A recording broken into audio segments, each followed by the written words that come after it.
Hi friends, today I will explain about Taj Mahal Tour, the ultimate guide to one of the 7 wonders of the world. Keywords: Taj Mahal India Tour, World Wonder Tour. The Taj Mahal implies crown of the palace. Is an Islamic name on the right bank of the waterway Yamuna in the Indian city of Agra. It was charged in 1632 by the Mughal sovereign Shah Jahan, r. 1628 to 1658. To house the burial chamber of his number one spouse, Mumtaz Mahal. It likewise houses the burial place of Shah Jahan himself. The burial chamber is the highlight of a 17-hectare, 42-section of land complex, which incorporates a mosque and a visitor house, and is set in conventional nurseries limited on 3 sides by a crenellated wall. Development of the sepulchre was basically finished in 1643. However, work progressed forward with different periods of the task for an additional 10 years.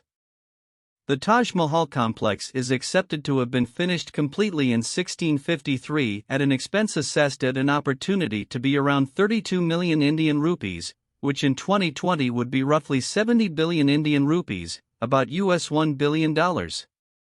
The development project utilized nearly 20,000 craftsmen under the direction of a leading body of draftsmen drove by the court draftsman to the sovereign, Ustad Ahmad Lahori.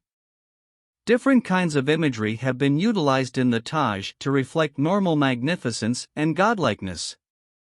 The Taj Mahal was assigned as an UNESCO World Legacy Site in 1983. It was proclaimed a victor of the new 7 Marvels of the World, 2000 to 2007, drive. Motivation. The Taj Mahal was charged by Shah Jahan in 1631, to be implicit the memory of his significant other Mumtaz Mahal, who passed on June 17 that year, while bringing forth their 14th kid, Gohara Begum. Development began in 1632, and the catacomb was finished in 1648, while the encompassing structures and nursery were done 5 years later. The Supreme Court archiving Shah Jahan's anguish after the demise of Mumtaz Mahal represents the romantic tale held as the motivation for the Taj Mahal. Engineering and plan. The Taj Mahal consolidates and develops planned customs of Indo-Islamic and prior Mughal engineering. Explicit motivation came from fruitful Timurid and Mughal structures including the Gur-e Amir, the burial chamber of Timur, begetter of the Mughal tradition. Burial place. The burial place is the focal point of the whole mind-boggling of the Taj Mahal. It is a huge, white marble structure remaining on a square plinth and comprises of a balanced structure with an iwan, a curved molded entryway, beat by an enormous vault and finial. Like most Mughal burial chambers, the essential components are Indo-Islamic in origin. Taj Mahal display. The most awesome component is the marble arch that overcomes the burial place. The vault is almost 35 meters, 115 feet, height, which is close in estimation to the length of the base, and complemented by the round and hollow drum it sits on, which is roughly 7 meters, 23 feet, high. In light of its shape, the vault is in many cases called an onion vault or Amrid, Wava dome. The top is improved with a lotus plan, which likewise emphasizes its level. The state of the vault is underscored by 4 more modest domed chhatris, booths, put at its corners, which duplicate the onion state of the fundamental arch. The vault is marginally asymmetrical. Their segmented bases open through the top of the burial chamber and give light to the inside. Tall ornamental towers, guldastas, reach out from edges of base walls and give visual accentuation to the level of the vault. The lotus theme is rehashed on both the chhatris and guldastas. The vault and chhatris are topped by a plated finial which blends conventional Persian and Hindustani beautiful elements. Outside designs. The outside designs of the Taj Mahal are among the best in Mughal engineering. As the surface region changes, the designs are refined relatively. The beautiful components were made by applying paint, plaster, stone trims or carvings. In accordance with the Islamic forbiddance against the utilization of human structures, the enhancing components can be assembled into one or the other calligraphy, unique structures or vegetative themes.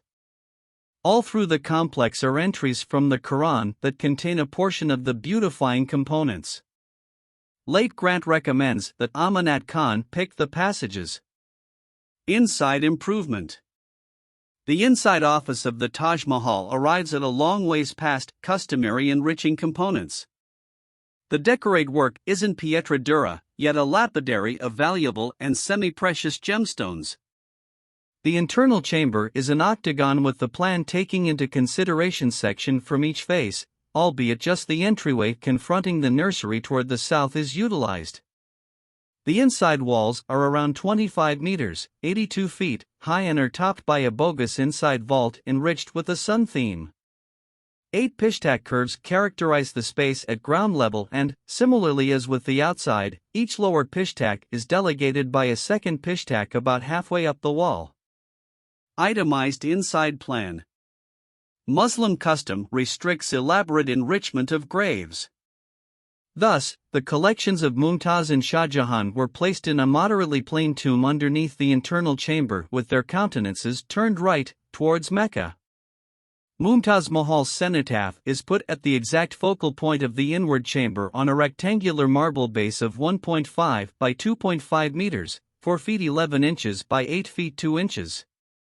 Both the base and coffin are intricately trimmed with valuable and semi-precious diamonds. Calligraphic engravings on the coffin recognize and applaud Mumtaz. On the cover of the coffin is a raised rectangular capsule intended to propose a composing tablet. Shah Jahan's cenotaph is adjacent to Mumtaz's toward the western side and is the main apparent awry component in the whole complicated. His cenotaph is greater than his better half's, yet mirrors similar components, a bigger coffin on a marginally taller base unequivocally embellished with lapidary and calligraphy that distinguishes him. On the top of the coffin is a conventional figure of a little pen box. Garden. The complex is set around a huge 300-meter, 980 feet, square charbagh or mobile garden. The nursery utilizes raised pathways that partition every one of the 4/4 of the nursery into 16 indented parterres or flower beds. Somewhere between the burial place and entryway in the focal point of the nursery is a raised marble water tank with a pondering pool situated in north-south pivot to mirror the picture of the sepulchre.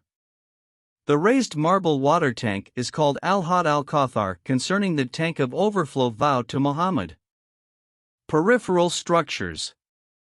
The Taj Mahal complex is verged on 3 sides by crenellated red sandstone walls. The side confronting the waterway is open. Outside the walls are a few extra catacombs, including those of Shah Jahan's different spouses, and a bigger burial chamber for Mumtaz's number 1 servant. Citation needed. These designs, made fundamentally out of red sandstone, are ordinary of the more modest mobile burial places of the period. The nursery confronting internal sides of the wall are fronted by sectioned arcades, an element normal of Hindu sanctuaries which was subsequently integrated into mobile mosques. The wall is mixed with domed shatris and little structures that might have been seeing regions or watch towers like the music house, which is currently utilized as a gallery. Development. The Taj Mahal is based on a bundle of land toward the south of the walled city of Agra. Shah Jahan gave Maharaja Jai Singh an enormous castle in the focal point of Agra in return for the land, 43, an area of generally 1.2 hectares, 3 sections of land, was exhumed, loaded up with soil to lessen drainage, and evened out at 50 meters, 160 feet, above riverbank. In the burial chamber region, wells were dug and loaded up with stone and rubble to shape the footings of the burial chamber. Rather than lashed bamboo, laborers developed a titanic block framework that reflected the burial chamber. The framework was colossal to such an extent that foremen assessed it would require a long time to dismantle. The Taj Mahal was built utilizing materials from everywhere India and Asia. It is accepted north of 1,000 elephants were utilized to ship building materials. It took the endeavors of 22,000 workers, painters, weaving specialists and stonecutters to shape the Taj Mahal. The clear white marble was brought from Makrana, Rajasthan, the jasper from Punjab, jade and gem from China. The turquoise was from Tibet and the lapis lazuli from Afghanistan, while the sapphire came from Sri Lanka and the carnelian from Arabia. Altogether, 28 sorts of valuable and semi-valuable stones were decorated into the white marble. The travel industry. The Taj Mahal draws in countless sightseers. UNESCO recorded multiple million guests in 2001, which had expanded to around 7 to 8 million in 2014. A two-level estimating framework is set up, with an essentially lower extra charge for Indian residents and a more costly one for outsiders. Starting around 2022, the expense for Indian residents was 50 Indian rupees, for residents of SAARC and BIMSTEC nations 540 Indian rupees, for unfamiliar sightseers 1,100 Indian rupees. Most travelers visit in the cooler long periods of October, November, and February. Dirtying traffic isn't permitted close to the complex, and vacationers should either stroll from leaving regions or catch an electric transport. The Kawasporas, northern patios, are right now being re-established for use as another guest center. In 2019, to address over-tourism, the site established fines for guests who remain longer than 3 hours. The unassuming community toward the south of the Taj, known as Taj Ganji or Mumtazabad, was at first developed with caravanserais, marketplaces and markets to serve the requirements of guests and workers. Arrangements of suggested travel objections frequently highlight the Taj Mahal, which likewise shows up in a few postings of 7 marvels of the cutting-edge world, including the as of late declared new 7 miracles of the world, a new survey with 100 million votes. The grounds are open from 6 to 1900 hours workdays, with the exception of Friday when the complex is open for petitions at the mosque somewhere in the range of 12 o'clock and 1400 hours. The complex is open for late evening seeing upon the arrival of the full moon and 2 days prior and then afterward.